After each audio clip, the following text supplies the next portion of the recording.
Hi, welcome back to What's the 411? My name is Amelia Moore and I'm sitting in for Erica Gaynor today. Today we have hip-hop historian and legend in his own right, Bill Stephney. He has a new venture with Time Warner and Tommy Boy Records, and today we're going to sit with him and discuss about some of his new ventures and where he's heading to, and he'll tell us a little bit more. Welcome, Bill. How are you today? Thank you, Amelia. Good to be here. The first question I wanted to know is, what makes your label different from all the many labels that are out there? We don't have as much money as they do, for the most part. Beyond that, we're trying to do some different things. My background generally is known for doing hip-hop and rap music, which is, what brought me here, but there are other things that go along with doing hip-hop. I think hip-hop is a broad umbrella of all sorts of different musics. Jazz comes under it, rock and roll comes under it, world beat music comes under it. Exactly. So we're trying to represent what we think is the spectrum of hip-hop and music in general. So what approach are you taking towards releasing your records or even searching for your talent?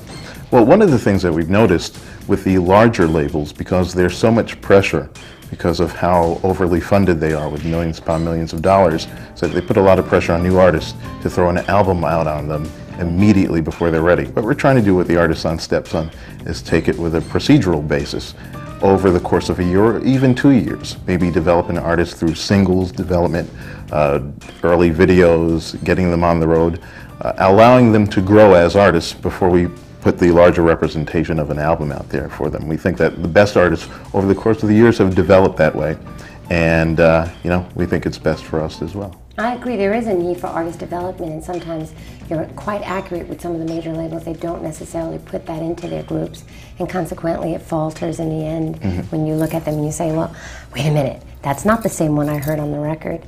Who are some of the artists that you have on your roster? Oh, we have a young lady named Miss Jones. Yes. Who hails from Queens and has a lot of personality. With her album scheduled for release in September, a great group from uptown New York and also the Bronx called the Troubleneck Brothers. Yes, the hip-hop, correct? Yeah, they're 7 deep, and they represent to me the true original feels of what hip-hop is about. A lot of times we think that hip-hop is represented by guns and by violence, everything else. Hip-hop actually is represented by a unity and emotion through a culture and music. Correct. And the Troublenecks represent that as much and as well as anybody. We have a young man named Amazin, who's with the group Mental Illness, coming out of Queens, as well as a group called Pregnant Pause out of Long Island. And they do a mixture of singing and rap and talk about some of the issues that hit young women today. Yeah, and one of your first releases was Paul Mooney, the comedian. Oh yeah, the great Paul Mooney. We think that Paul Mooney is one of the comic geniuses of our time. He was a man who wrote for Richard Pryor, discovered people like Sandra Bernhard and Robin Williams, and generally is probably the most deep, insightful satirist of the day. So we did the first record on him, Race, and we're about to do the second one on him. It was critically acclaimed. Yeah, it did very well. You know, I'm glad that you brought up as far as hip-hop and gangster and violence, because you just recently did that MTV Enough is Enough on gangster violence, and you had a quote that I thought was incredible, and if you don't mind, I'm just going to read it real briefly. It says, "People are too often satisfied noting the problems but not considering possible solutions. We may not be able to heighten the level of discourse. If we can get past blaming the messenger to investigating why there is an audience for this message, if anything, we want to keep the pace with rappers, because they are the ones who really have brought this discussion to the forefront." And from that, has that show, have you been directly influenced, or has anyone ever reached out to you from that show and said, this is a solution, or do you have an immediate solution for some people?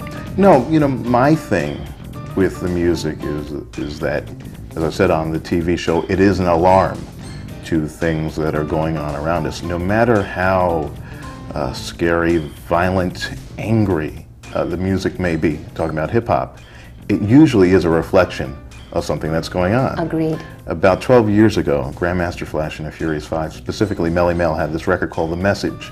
And the chorus and refrain, "Don't push me, 'cause I'm close to the edge, I'm trying not to lose my head."